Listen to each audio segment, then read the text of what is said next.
Hello guys and welcome to Weeaboo Maximus Gaming, and today I'm going to be showing you the deck profile to my Magic the Gathering deck for Standard. It is Questing Vivien. It is kind of a remix and kind of retooling from when Ikoria Lair of Behemoths came out. It has, Vivien Monstrous Advocate, it has Quartzwood Crasher, things like that. So I'll show you my deck, and here we go. Alright, so starting off this deck profile, I'm going to start with a early enchant / cycling card you want to do. This deck is more focused on doing haste and trample. So we have this 1-cost Footfall Crater, right from the newest set Ikoria. It's an enchant land. Enchanted land has tap target, or it taps to give target creature gains trample and haste until end of turn, or you can cycle it for 1. This is in at 3 copies. Here we have some of the mana engine here. Arboreal Grazer. It has reach. When Arboreal Grazer enters the battlefield, you may put a land card from your hand onto the battlefield tapped.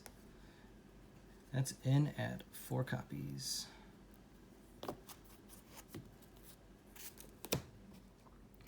The next mana engine card we have is Paradise Druid. That comes in at a 2-cost. Paradise Druid has hexproof as long as it's untapped, and it has a tap, add 1 mana of any color. That's in at 2. Then we have a Dryad of the Elysian Grove as a 3-cost.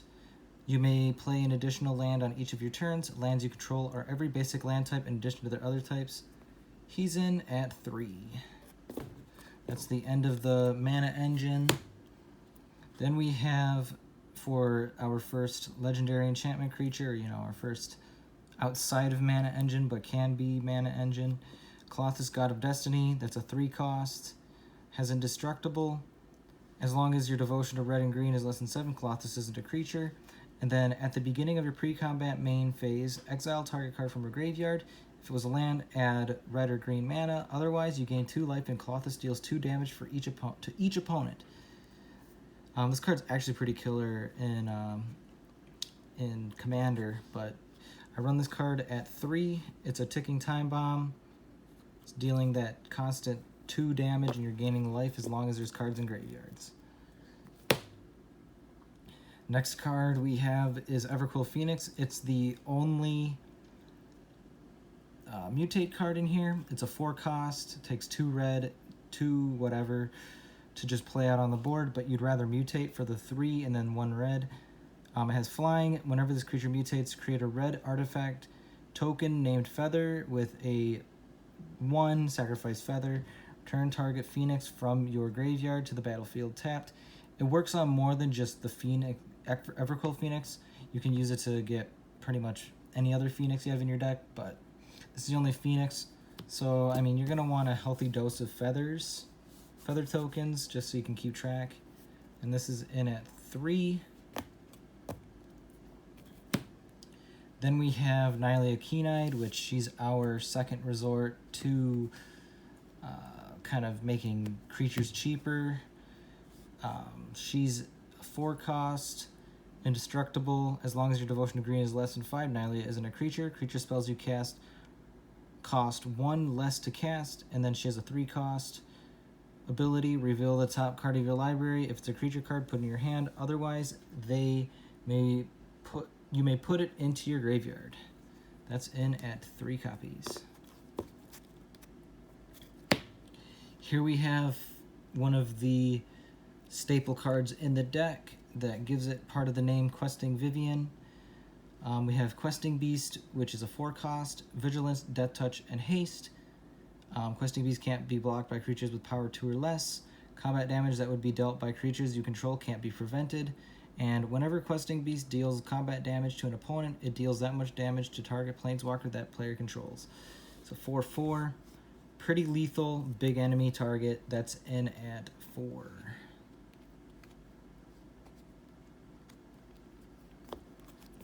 Here's one of the big boy monsters, Quartzwood Crasher. It's a 5-cost, kind of hefty. He has trample. Whenever one or more creatures you control with trample deal combat damage to a player, create an XX green dinosaur beast token with trample, where X is the amount of damage those creatures dealt to that player. So, you know, you're going to want a healthy dose of dinosaur beast tokens because you're going to be trying to spawn as many as possible. This is at 3 copies just due to the fact that it is one of the more expensive cards, and you're going to be playing this later game, so it really shouldn't be getting targeted as much. But if you're playing against blue, you might as well see ya. But it's a creature deck, so it's kind of a given. Then our next big boy monster is Nessian Boar. He's a 10/6. All creatures able to block Nessian Boar do so. Whenever Nessian Boar becomes blocked by a creature, that creature's controller draws a card.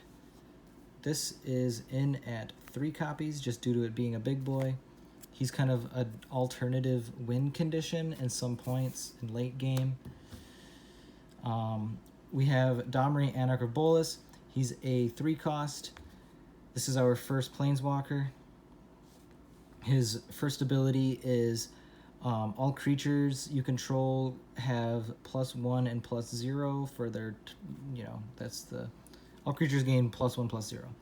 And then his +1 is add either red or green mana. Creatures that you play during this turn cannot be countered. And then the -2 is target creature you control fights target creature you don't control. That's in at 2 copies. Just a nice card to have, to see.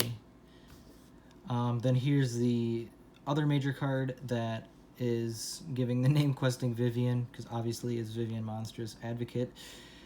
Is a 5-cost legendary planeswalker, duh. And then she allows you to look at the top card of your library at any time. And then you may cast creature spells from the top of your library. Super awesome. Her +1 is create a 3/3 green beast token. Put your choice of a vigilance counter, a reach counter, or a trample counter on it. So you're going to want a hefty dose of these guys. And basically these are going to be your most versatile. Somebody's got flyers, put reach on them. If you want to get more, Quartzwood Crasher stuff going on, put trample. Vigilance is a very iffy, like, do you really want to do it? Do you really need it? It's just kind of a nice backup. And then the -2 ability, when you cast your next creature spell this turn, search your library for a creature card with lesser converted mana cost, put it onto the battlefield, then shuffle your library. So this card is a lot of, you get her out, and then say on, turns, when you have 6 mana, you're essentially going to want to see a Quartzwood Crasher or a Nessian Boar out here. And then you're going to want to play those, and you're going to want to have 6 mana. So your 6th mana has a Footfall Crater, or your 5th mana, if you have Annihilate Keen-Eyed out. You'd play one of these, then you'd search for one of these, and you'd go and have a heyday. Sometimes you'd want to search for an Everquill Phoenix, but you can't mutate. But that's kind of one of the major combos in the deck, to just get Questing Beast out with Vivien by playing one of the bigger boys. You can also have a Nessian Boar, and you mutate underneath, giving you a flying pig, so that's really fun. Usually goes above people's heads, usually makes people quit. So Vivien's in the deck, and at 3, she's the second and last Planeswalker. And then we have Shadow Spear here. It's a 1-cost. It has equipped creature, gets +1/+1, has trample and lifelink. Then has a 1-cost effect, permanent your opponent control, lose hexproof and indestructible until end of turn, and then has an equip 2, which is really nice. You put it on Nessian Boar, and that shakes people, that makes people shake in their boots. But really, on anything, it's really great, especially, Questing Beast. Really any creature in this deck. Even like an Arboreal Grazer is just nice to just, one peck get life. And then we have, starting with our lands, we have Rugged Highlands here. It's basically you put it in tapped, and then when it enters you get 1 life. It can tap for either green or red. So we have 4 copies. And then the next dual colored land is Stomping Ground. It's our shock land. You know, you pay 2 life so you don't have to have it enter the battlefield tapped. That's in at 4, and with as much life gain as this deck has, Stomping Ground can be played a lot of the time, as long as you're playing them smart.